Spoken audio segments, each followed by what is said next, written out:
What's up mga ka-Big Bites? FIBA President, pinatawag si JB after manalo sa Chinese Taipei. Pero bago ka sana magpatuloy sa panunood ay huwag mong kalimutang mag-subscribe sa aking YouTube channel.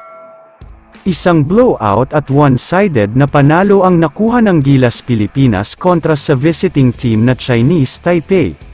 Akala ng karamihan ay magiging dikit ang laban na ito dahil tabla pa sa 9-9 ang score sa simula ng quarter.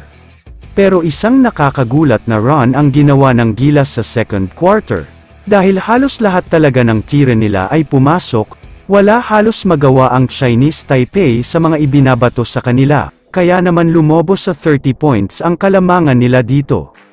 Sa third quarter naman ay nagpatuloy ang mainit na laro ng Gilas dahil ang ganda na naman ang simula nila, kaya naman biglang lumobo na naman ang kalamangan sa 40 big points, at puro highlights pa ang ginawa nila dito. Sa fourth quarter naman, wala na talagang nagawa ang Chinese Taipei para subukan man lang makadikit ng konti, dahil ginawa pang mahigit 50 points ang tinambak sa kanila ng Gilas, kaya naman nagtapos ang laban sa score na 106-53. Si Justin Brownlee ang naging best player sa laban na ito matapos lang naman siyang magtala ng game-high 26 points, samahan mo pa yan ng 13 rebounds at meron pang 5 assists, grabe talaga ang pinakita ni JB.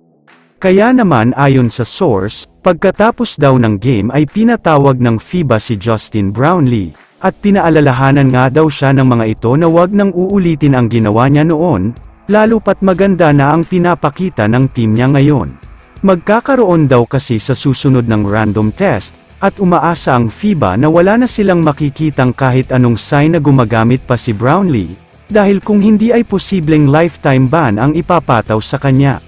Sa tingin ko naman, mukhang okay na si Brownlee at wala na siyang ibang ginagamit na kahit ano, nag-learn na siya ng lesson kaya naman makakaasa ang lahat na hindi na mangyayari ulit ang nangyari noon.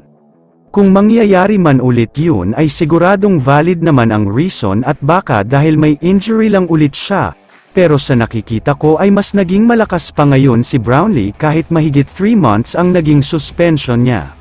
2-0 na ang Gilas Pilipinas ngayon at sila ang nasa number 1 ng bracket nila, plus 83 ang point differential nila at mas mataas ito kesa sa bansang New Zealand, kaya sobrang nakakabilib talaga ito para sa kanila.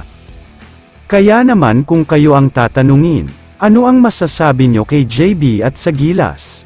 I-comment mo naman ang opinion mo tungkol sa tanong na ito. Dito na muna nagtatapos ang video na ito. Maraming salamat sa panunood mga ka-Big Bites. God bless sa inyong lahat.